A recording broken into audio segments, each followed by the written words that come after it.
Welcome. I'm Dr. Lois Jarman. I'm the Director of International Affairs at Shepherd University, and we wanted to share with you a bit of a discussion about social justice and what it means in the United States and globally. And with me this afternoon is Dr. Ann Wendell, who is a member of the Psychology Department and the Graduate College Student Development and Administration Program, CSDA. And Dr. Wendell has been a very good friend of international students. She has participated in our Spanish conversation lunches and is just very warm and welcoming to all of our international students.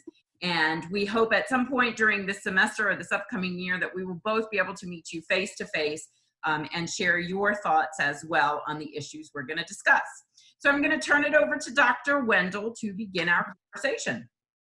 Well, hello, and thank you for inviting me to share this today. Social justice in the United States is kind of a hot topic right now. I don't know about you, Dr. Jarman, but I was thinking when I've been overseas, things look really different than whenever we're sitting here in the United States. One example I can think of, I was overseas and there was a protest on the news in the United States, and my parents were very upset because they saw these crowds of people and they were protesting, and I was actually in the area and there were 15 people, but the news cameras would pan it to make it look like it was a lot more than it was. And so what the news was doing was they were saying, you know, oh, this big thing is happening, but it was just it was presented differently than it actually happened. So with keeping that in mind, right now we have a lot of issues. One issue I can think of is Black Lives Matter. Can you think of one?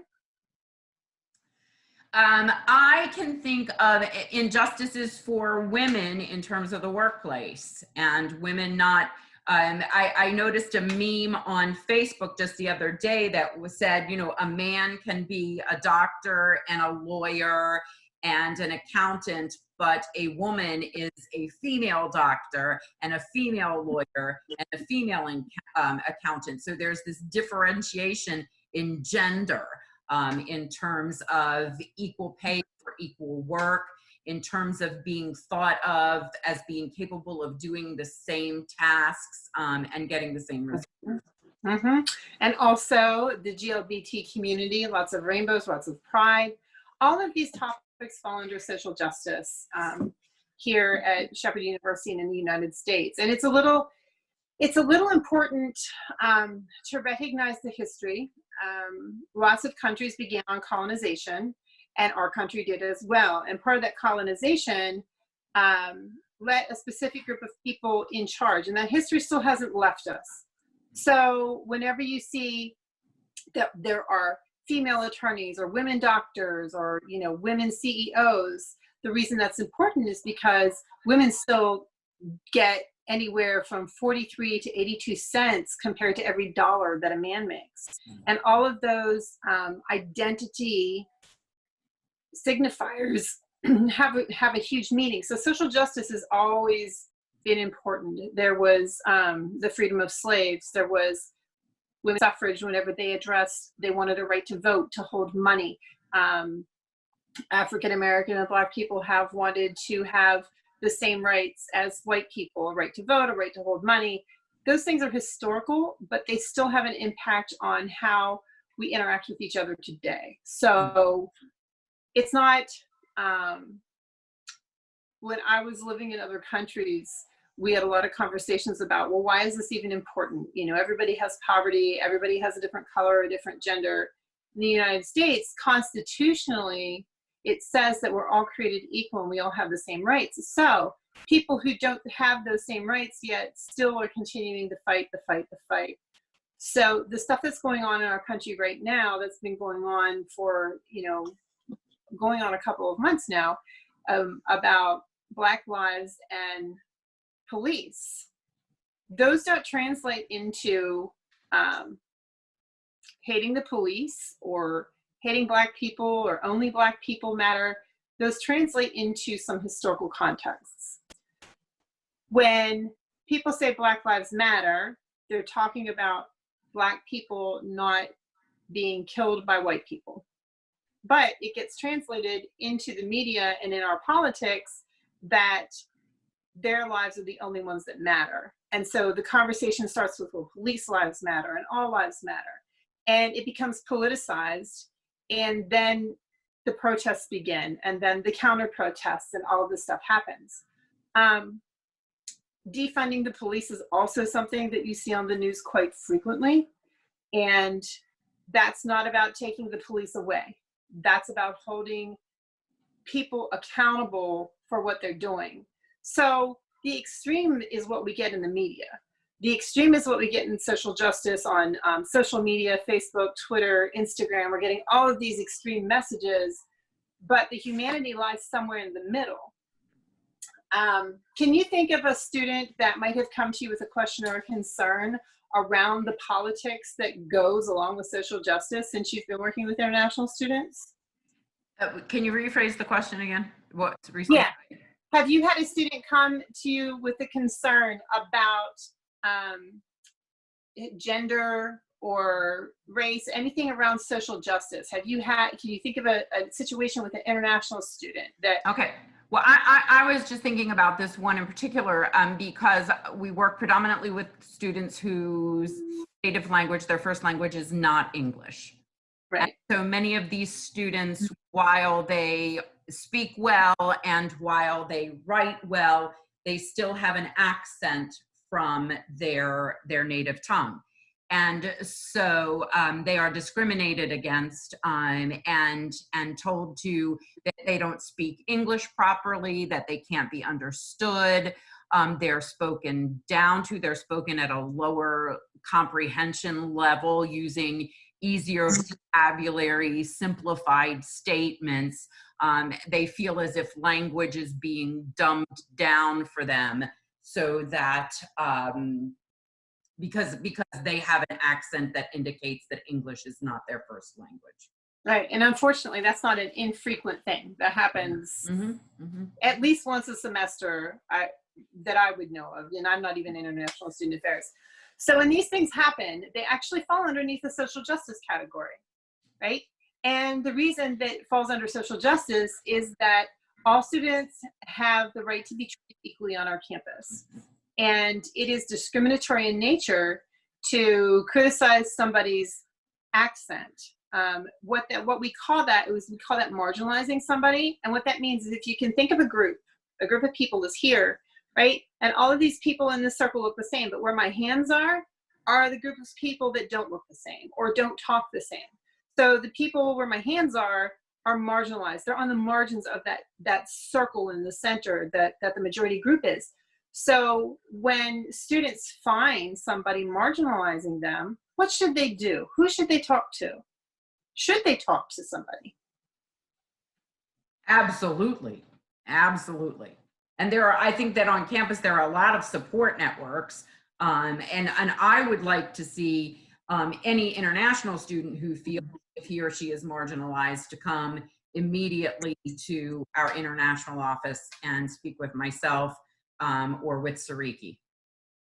That's an excellent idea. And you know what sometimes happens, I think, is that students don't want to get people in trouble or they don't want to cause problems.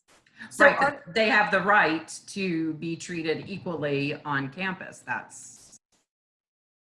And so we have to make sure that happens. And that's a culture difference, isn't it? Mm-hmm. Yes, absolutely, absolutely. Right. So for the students that are watching, while you're here, it is a normal practice.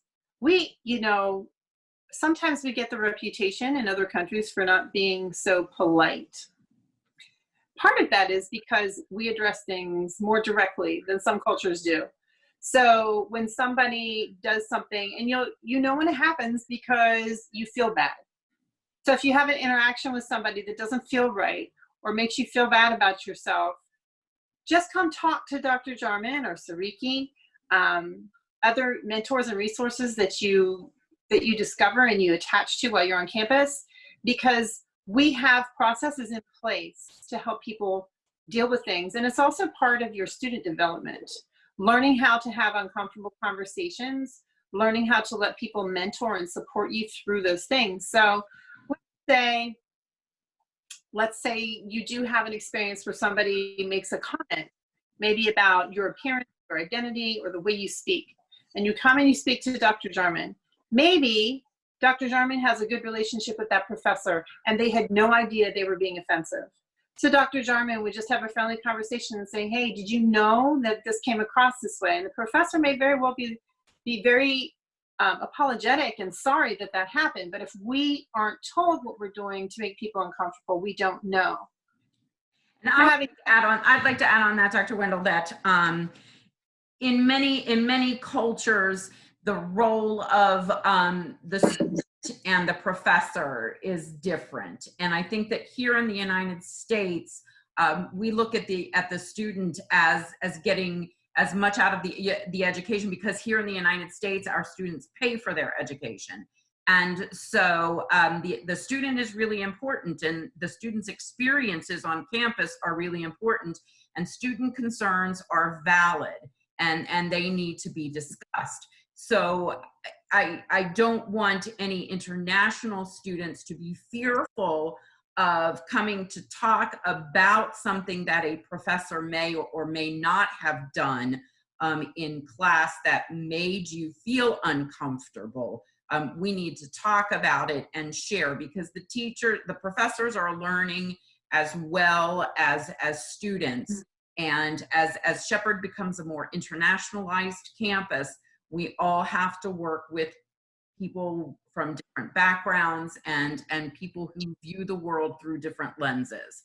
We're working diligently to create training opportunities for faculty members, but we need student input.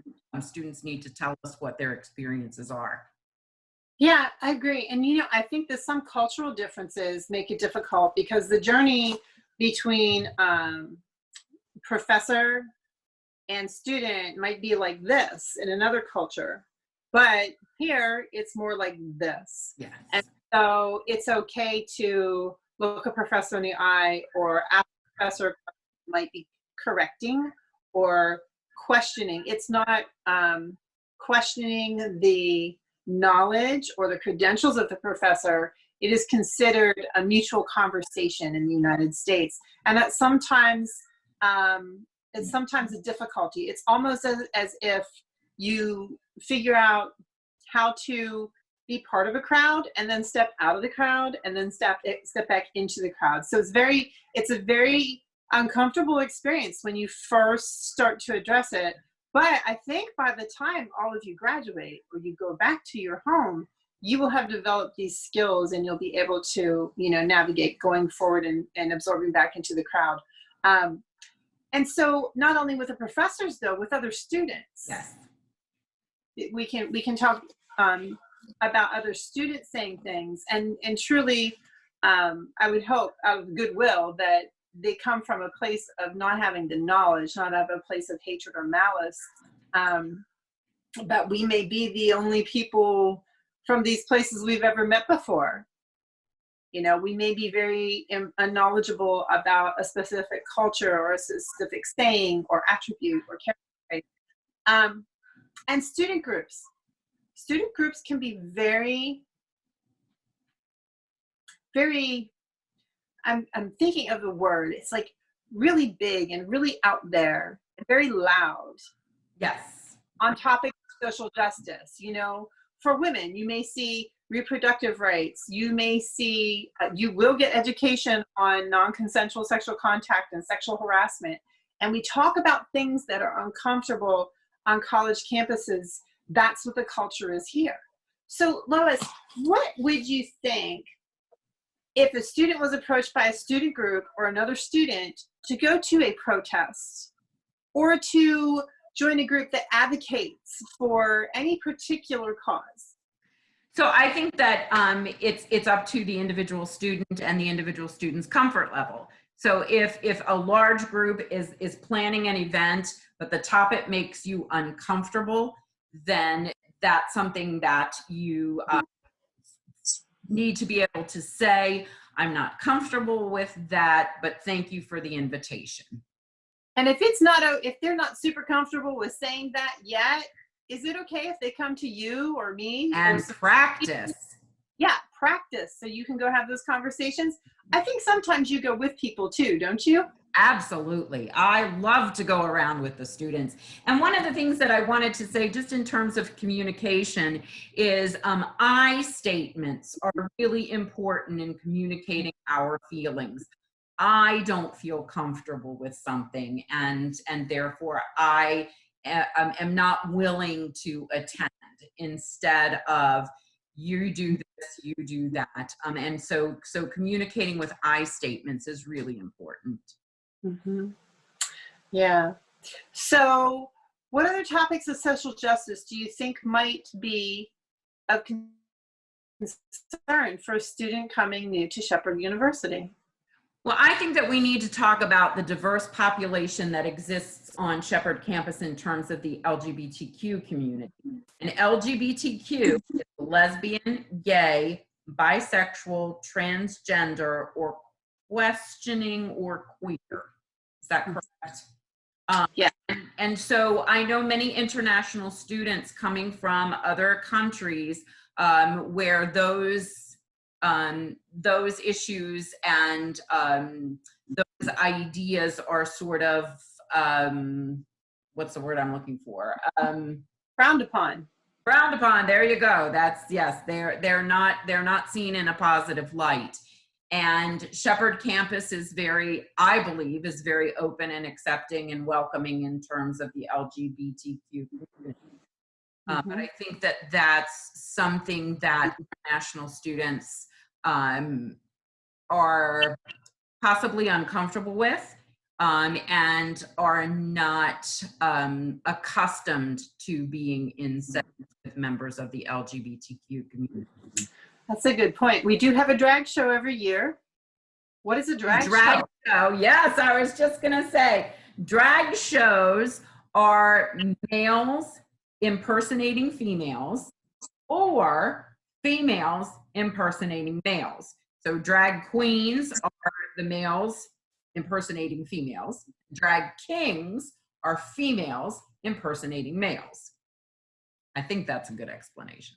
Yes, and so they get into character, they put all their makeup on, and then they perform. They lip sync, they sing, they dance, they have these amazing costumes, and it's a real transformation. And that's a tradition in the LGBT community, and it's a huge fundraiser on our campus every spring. Well, we do have a few transgender people on campus also. And I think that, I was just going to say, I think that we need to discuss gender identity, because I don't know that that is openly discussed in other cultures and in other communities. So in the United States, we are learning to welcome and accept the transgender community. And the transgender community is a community of people who are born with certain sexual organs, but identify mentally in the opposite gender of those bodily pieces. So let me help you out with some simple. Thank you. So it can be complicated, but first, before we move on, Dr. Jarman, is it okay to ask questions about any of these things? Absolutely. Absolutely. And the wonderful thing about questions is, if you come to our International Affairs office, if we don't have the answer, we will help you to find it. But please don't ever, ever, ever be afraid to ask a question. Send emails, come to the office to see us, call, but don't ever be afraid to ask a question. Right. So a couple of things before I get on to the transgender identity, like to break it down a little bit more, just some questions so students don't have to ask these. So if I've never been around gay, lesbian, bisexual, or transgender people before, and I'm a woman and I like to date men only, if I'm talking to a woman who dates other women, do I need to be worried about her liking me? It's not a thing. It's not a thing. Right. You need to be afraid just because somebody identifies in a particular way, romantically or identity-wise, you don't have to worry. And if you are concerned, you feel uncomfortable, come ask questions. Come say, hey, I don't feel comfortable. I want to sort this out. So, transgender. Let's say you have somebody who was born a man, born male. They grow up as a boy, they are a young man, and they finally come to realize and come out and say that they are a woman. Now that would be transgender. So you have somebody who has the sex of a man, but the identity of a woman. Now, in the media, it's very propagandized that that means they're going to have surgeries and all this stuff. Now, those questions to ask somebody transgender, unless you really know them, is considered rude. But you can always come ask Dr. Jarman or Dr. Wendell or Sariki. We can help you with all of these things. So being transgender doesn't necessarily mean that you want to change your sex. So you can have somebody who appears to be a man, sounds like a man, but still has the female body. You may never know this. You may wonder. It doesn't matter in the context of being transgender and social justice and civil rights in the United States. And you know, Dr. Wendell, I was at a training years ago, and they referred to gender as a spectrum. It is, yes. That so you have female, and I want to say, so and help me with the correct words.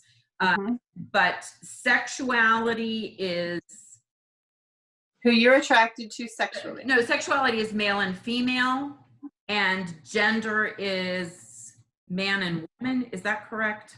Right. So sexuality is connected to your intimate preferences, right? Sex is male and female. Yes. Gender is man and woman. Okay. And that's what I wanted to clarify. So, so on that spectrum, you might have male and female physically, but gender identity is female, male. You might have a female. I'm already confused. I hope I have demonstrated for you that it's confusing for me too. Hey, when you have questions, you just come and ask. And I'm very open to schedule time to have the conversations, or even we could even do sessions if you want to, Lois, on social justice whenever we're all back to semi-normal. But gender identity, if you can think about gender identity like this, man and woman, gender identity is binary, two, man, woman. That's what we have lived with through Dr. Jarman, most of our lives because of our, right? So we were not allowed to recognize any genders other than the binary man and woman. That doesn't mean other genders didn't exist. It means it was disallowed to be acknowledged and celebrated. So in between, gender is non-binary, which means there's more than two, and gender can be fluid. Yes. It can be a combination of things. And until you really get into a conversation about what that looks like for an individual person or an individual situation or an individual question, it does feel quite confusing. And so I think the point is that in the United States, you will hear the terms sexual identity, gender identity, and so they're just common topics that you're going to see. Yes, and you'll also you'll also hear non-binary, and you'll hear gender fluid. That's true. Those are two terms that you hear a lot about. What else? What else could be on their minds? Let me see. So we talked about African Americans. There have been instances in our past, the United States past, with Asian Americans, and now Latin Americans, and the immigration problems. And the English is the language of this country, and therefore you must speak English. Right. Yes, we have some severe issues in terms of the Black Lives Matter and the African American population, and having equal opportunities there. But I also want to bring up the Latinx population and the Asian American population. Right. And one point I want to make about all of these populations in the United States are lumped into what we call people of color. Yes. So POC, people of color. And that really is attributed to the history of our country and how immigration and discrimination has happened to, you know, it could have been Native American, it could have been African American, and Japanese American, that included all Asian American, and then anyone who from Southwest Asia or Middle Eastern appearance. So it really comes down to people of color. What do students do? What do you recommend, Lois, if a student is out, not on campus, and they feel uncomfortable, or somebody is saying something about them being a person of color?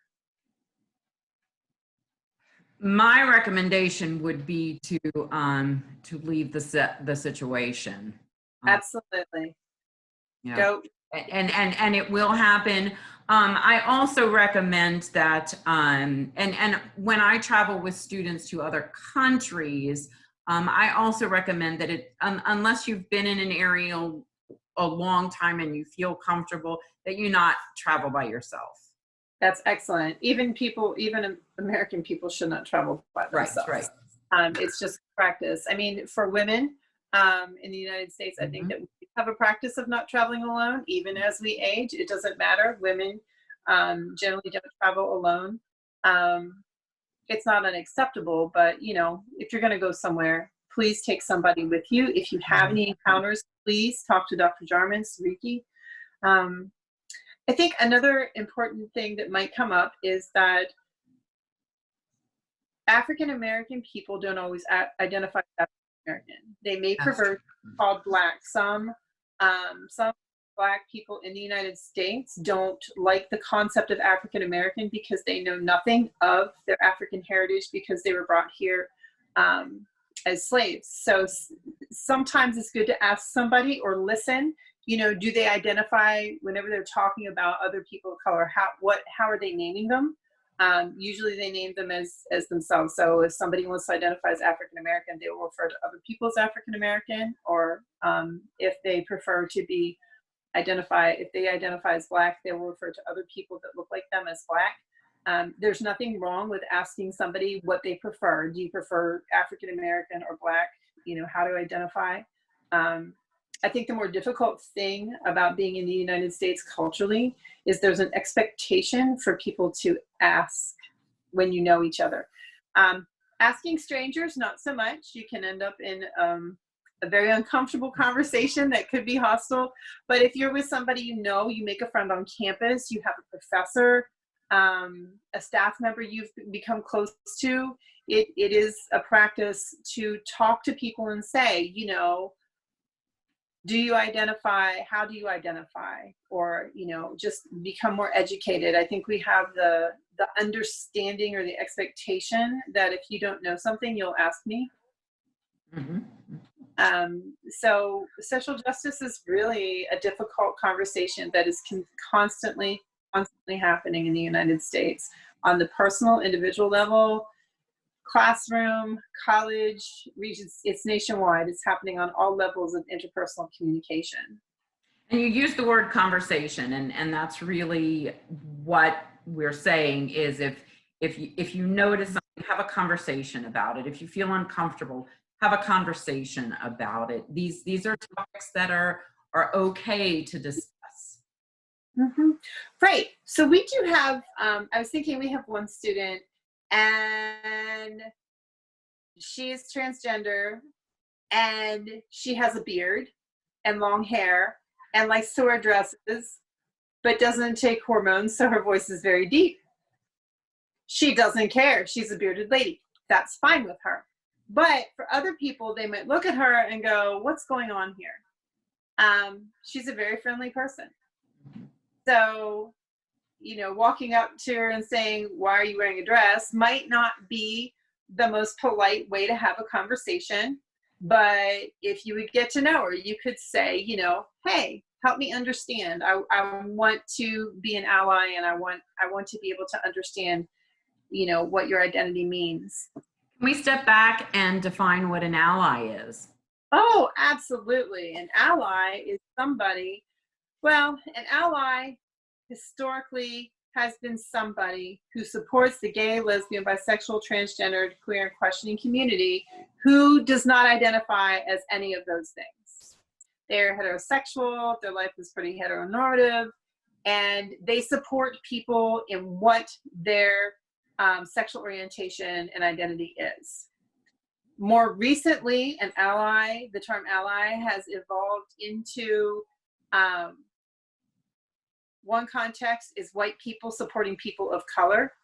So an ally would be somebody who's heterosexual supporting people who are not heterosexual as an ally. More recently, white people supporting people of color, allies. So the majority, somebody from the majority population being an ally to somebody who is. And that doesn't, you know, it's interesting about the word ally is when you're talking about being an ally for the LGBTQ community, your racial identity has nothing to do with that. Right. But your sexual orientation identity and your sexual identity may. So depending on the context, you can be an ally. Like men can be an ally for women because men are the majority and women are not. Actually, women are the majority, I think, but we just don't rule. So very good, very good. Well, is there anything you wanted to add? I think we've touched on a lot of topics, and there's a lot to process. So if you have questions, you know, email either of us or call or come see us, and we'd be happy to answer. One more thing. Okay, sorry. We have a lot of stuff we say in conversations that are called microaggressions. Ah, I forgot about microaggressions, yes. And so... Can you define a microaggression? A microaggression is something used in everyday language that is actually hurtful to an identity or a marginalized population. So when somebody says, you speak such good English, that's a microaggression because there's an assumption that you're not capable of speaking good English because you are not from the United States or it's not your first language. The person who says these things is probably not intentionally trying to be harmful, but not knowledgeable enough to know that it's a microaggression. Crazy is a microaggression. That's connected to historical concepts of how women and people of color were institutionalized for lifetimes, and it was because they were deemed crazy. We do have, there are lots of words that we can use, like ridiculous or silly instead of crazy, or oh, that's wild. You know, there are, but that's all educational stuff that we can follow up on. But microaggressions, you'll learn about those probably in your coursework and in your student organizations. The other thing that goes along with microaggressions that often Americans and white Americans do is cultural appropriation. So if I show up to work dressed in Peruvian traditional clothing, I'm not Peruvian, and it is not appropriate for me to take on somebody else's cultural identity. So 1 year for Halloween, I came to school dressed as a Day of the Dead character, right? Mexican culture, the Day of the Dead, the skull, and I had candy. My purpose was to educate, and students who could tell me why I was wrong for dressing like that got free candy. Or if they didn't get it, then they would listen to the education about it. So I was actually participating in cultural appropriation. I have no Latina heritage. I have no Mexican heritage. I was dressing up on Halloween in a Mexican archetype. So that was cultural appropriation. And that one gets a little bit sticky.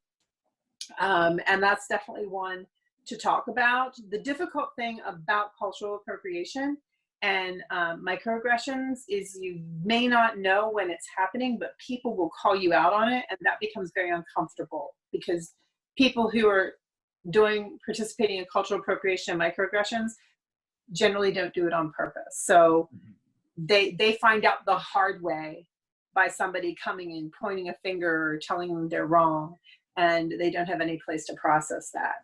So those are two things that come up a lot on college campuses as well. Very interesting. I was taking notes. I was learning. Thank you. Well, I think I would love to have a question, period with students whenever time permits and, circumstances permit, because there are so many topics. I mean, we haven't even covered them all, but they got a glimpse. Right. Exactly. So, well, thank you so much, Dr. Wendell. Absolutely. Dr. Darman, thanks for having me. And I have to end this, so I will talk to you soon. All right. Bye-bye. Bye-bye.